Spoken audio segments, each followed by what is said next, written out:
This is Sam Obisanya, a fictional footballer in the hit Apple TV show Ted Lasso. Here, he covers the sponsor with a black sticker, which is later revealed to be linked to environmental damage in his home country, Nigeria. This is all fictional, but it taps into something very real.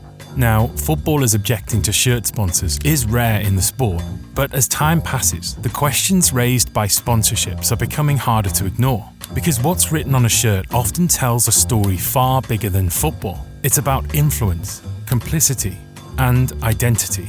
And it brings up a larger conversation about who really owns the space on a football shirt. But perhaps more notably, it's a snapshot of where our society is and where it's headed. And nowhere is that more visible than in the Premier League. The English top flight has gone through a striking evolution of shirt sponsors. The names across the chest have changed, and with them, the stories they tell. From local paint brands to British car makers, to tourism boards and foreign betting companies, Premier League shirts have become a mirror of shifting power, capital, and culture in the UK. And when you zoom out, this is a trend for some of the biggest leagues in the world too. So how did we get from brands that once represented the local folks to outright gambling companies? And what do these changes reveal about our world today? This is Football Explained.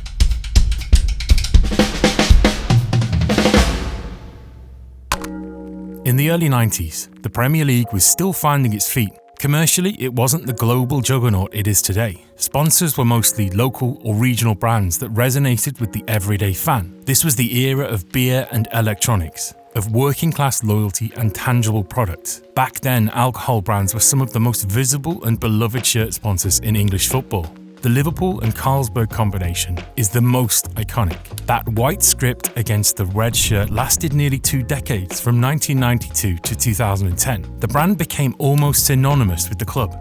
Newcastle United's shirts had Newcastle Brown Ale across the front, a local beer for a local club. Blackburn Rovers lifted the Premier League trophy in 1995 with McEwan's Lager on their chest, a beer brand celebrating a title in a working-class town. For the local fans, it all just made sense back then. Spurs had Holston, Everton had Greenwalls. These weren't just logos, they were cultural codes. The sponsor on a shirt told you something about the place, the people, the identity. Liverpool was sponsored by Carlsberg for a very long time, a beer. And if, Mo Salah, now their best player of the modern age, is from Egypt and a Muslim, and, that might be a little bit awkward if that was, I think the more global the game becomes, some sectors become a bit more tricky. But if you look back into particularly the early days of football sponsorship, so much of it was beer. That was Joey Durso, the author of a book about football shirts that best explain the modern world. Yeah, so this is the book, More Than a Shirt, How Football Shirts Explain Global Politics, Money and Power. It's recently published.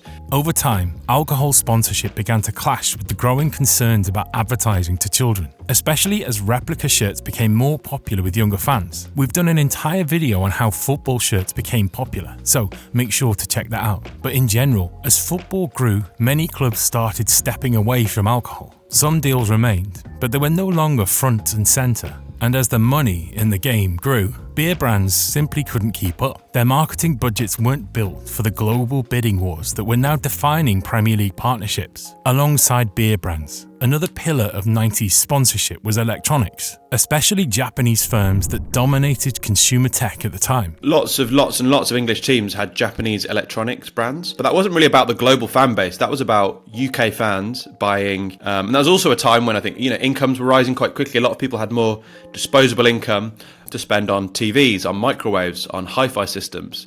But really, they were thinking about someone in Manchester or wherever else buying a new TV. This wasn't about people in Japan or India or anywhere else. But you don't see them anymore. Why did they disappear? The decline of these Japanese sponsors tells a parallel story of Japan's economic bubble bursting in the early 1990s. After a meteoric rise in the 70s and 80s, the Japanese economy suffered a prolonged stagnation, where growth flatlined and companies retrenched. These firms pulled back on global marketing. Just as Japanese brands disappeared with economic decline, so did many British ones. As sponsorship became a global game, many local names couldn't keep up. Take car maker Rover, for instance. Rover was a local company. It's based in Birmingham, so Aston Villa was a really good fit. And this was 2002, 2003, and 2 years after that, Rover became insolvent. It basically just became cheaper to make cars further east in Eastern Europe, but also in Asia. And so, yeah, that shirt tells a story about the decline of British manufacturing. As names like Rover disappeared, new ones arrived, not from down the road, but from across oceans. A new era was just beginning. Later in the video, we will see how football clubs went from traditional car makers to questionable betting sites. But for a minute, imagine you are a business who wants to sponsor a football club. It would require strategic planning, heaps of negotiations, and lots of intensive management. That's where today's sponsor Odoo comes in, which will help you streamline your operations. With over 45 integrated tools, Odoo is a complete business management software covering everything from CRM, accounting, HR, project tracking to inventory and e-commerce. Let's say you're running a retro jersey store. Odoo lets you build an e-commerce store, track orders, send invoices, manage stock, and sync it all with your finances. No juggling 5 different apps or spreadsheets. It all works together automatically. It's powerful, flexible, and surprisingly affordable. Your first app is free for life, and the full suite starts at just $24.90.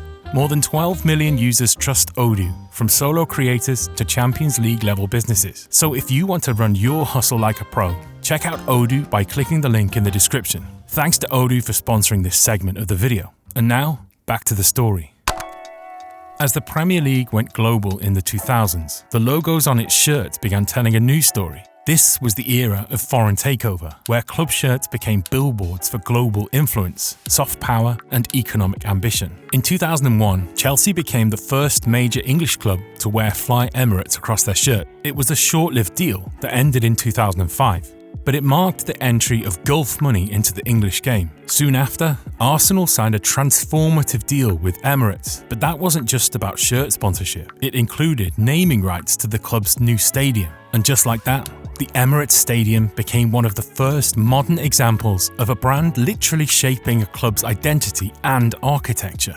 And after the takeover by Sheikh Mansour, Manchester City's Etihad partnership took it further. The stadium, the training complex, even the surrounding area now carried the airline's name. Sometimes it's subtle. When Newcastle United signed a deal with Saudi-owned Seller in 2023, it came after the club had already been taken over by Saudi Arabia's public investment fund. The sponsor deal was a formality, but also a clear message. This wasn't just about football. It was a symbol of Saudi Arabia's growing presence on the global stage. But the Gulf influence wasn't the only story. In 2010, King Power, a Thai duty-free conglomerate, acquired Leicester City and became the club's shirt sponsor. At first, the brand's name on the shirt seemed like another case of foreign ownership using a football club to build brand equity. But when Leicester shocked the world by winning the Premier League in 2016, King Power was no longer just a sponsor.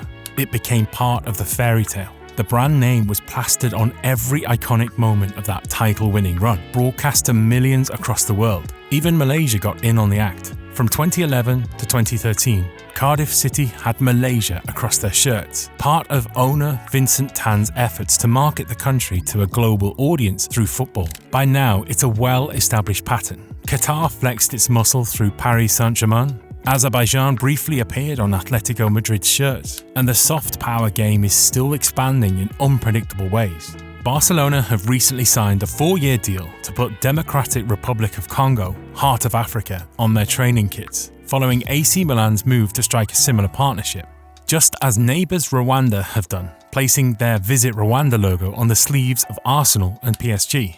For some, it's smart tourism marketing. For others, it's another front for geopolitics being played out on the football pitch. But this wave of foreign influence wasn't limited to the Gulf or Southeast Asia. On the other side of the Atlantic, in the US, a different kind of power was making its mark, quieter, corporate, and deeply entrenched in global finance. In 2006, Manchester United signed with AIG, then one of the world's biggest insurance firms. 2 years later, the financial crisis turned the brand into a symbol of corporate collapse, even as United lifted trophies wearing its name. Aon followed, then Chevrolet, a company barely selling cars in the UK, but targeting fans in Asia. Liverpool's Standard Chartered deal, along with names like Western Union and American Express, fit the same pattern. Financial giants using English football's reach to plant their flags in global markets. From banks to insurers, shirts had become prime space in a worldwide branding race, a reflection of who held influence and how far the league had moved from its local roots. But what came next raised more than a few eyebrows. By the mid-2010s, the shirts looked different again. Gone were the electronics and the brewers. In their place, a sea of betting brands. What started as a trickle soon became a flood. In the 2017-18 season, West Ham wore Betway, Everton had Sport Pesa, Stoke City, then in the top flight, were sponsored by Bet365, a company whose owner also happened to own the club. By the 2024-25 season, 11 out of the 20 clubs had a betting sponsor, so that means the majority of the clubs in the league promoted gambling. Let that sink in for a minute. It was no coincidence. Gambling companies, especially those based in Asia and operating online, had found the perfect advertising vehicle. If you saw Crystal Palace lift the Community Shield, you would have spotted one of them, Net88. When they signed with them last season, the club faced a bit of a backlash. Many of these betting brands didn't even operate in the UK. Their websites were in Mandarin, their target customers in China or Southeast Asia, where betting is often restricted or illegal, yet demand is enormous. Sponsoring a Premier League club offered legitimacy, a stamp of trust. If it's on a Premier League shirt, how shady could it really be? And so, the shirts changed, not because fans wanted it, but because regulation allowed it. Gambling firms had cash, and clubs needed revenue. It was a match made in financial heaven, even if it clashed with the spirit of the game. Critics raised the alarm, supporters groups pushed back, mental health organisations and public health advocates pointed to rising gambling addiction, especially among young fans exposed to these brands. But the league offered little resistance. For clubs outside the elite, betting money had become too important to turn down. Around the same time, crypto firms have also rushed onto football shirts, from exchanges to NFT platforms, chasing legitimacy and visibility before the market's wild swings could wipe them out. But gambling has stuck around, and it isn't just a football problem. Since a 2018 legal shift, US sports like NBA, NFL, and MLB have signed billion-dollar deals with betting giants, even while banning players from betting. Critics say it normalizes gambling for young fans, fuels addiction, and threatens the integrity of sport. The same concerns now facing football. The league, once the symbol of English footballing pride, now looked like it was being run by a collection of offshore casinos. Even more striking was the symbolism. Unlike airline or car sponsors, these weren't companies fans interacted with in daily life. No one grew up dreaming of W88 or Fun 88. Forget nostalgia. It was just faceless names, neon logos, and a sense that football had become a walking billboard for an industry built on risk and addiction. Eventually, the backlash forced some movement. In April 2023, the Premier League announced that clubs would voluntarily phase out front-of-shirt gambling sponsors by the end of the 2025-26 season, mirroring what a lot of other European leagues have done. But sleeve deals, stadium names, club partnerships, still allowed. And that says a lot. Even when the league tries to draw a line, it's only partial. Because football's relationship with gambling has gone too deep, not just commercially, but culturally. We're now almost at an inflection point, with the gambling ban taking effect in 2026, and fans becoming more vocal about ethics and identity. Clubs are starting to rethink who they partner with. Sustainability, community, and credibility are creeping back into the conversation. What will the next wave of front-of-shirt sponsors look like? We're still seeing a lot of cryptocurrency, which is potentially going to fill the gap. The thing about betting sponsorship is, although it's not going to be on the front of the shirts, it can still be on the sleeves of the shirts, and it can still be on the billboards. So if you watch a Premier League game, you might still see a lot of betting sponsorship still. But yeah, I think we'll probably like to see a lot more finance, tech, AI. Like that's not really coming to the scene at all. It's changing so incredibly quickly that I can see that being a big growth area. In some ways, not much has changed. Shirt sponsors have always signaled who holds the keys at any given moment, whether it's AI or a new tech or an industry that still doesn't exist yet. The world is shifting, the old order is fading, and football shirts, like always, will reflect who's stepping in to replace it. For all these years, we've let football tell the story of the world.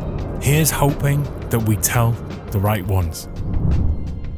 Suicide than any other of addiction, so start showing it respect. I won the league in 91 and I didn't even have carpet. I chose to gamble instead of put carpet on the floor. I've had money to pay my rent and I've chose to gamble instead of pay my rent. And some of these players might not be on 100 grand a week. They might have to pay their mortgage, or they might be chasing to pay their mortgage. When you're a compulsive gambler, you don't rationale things. You don't rationale. So when they're putting their bets on, they're not sitting there thinking, if I get caught with it, I'm going to get banned for 9 months. It doesn't come into it.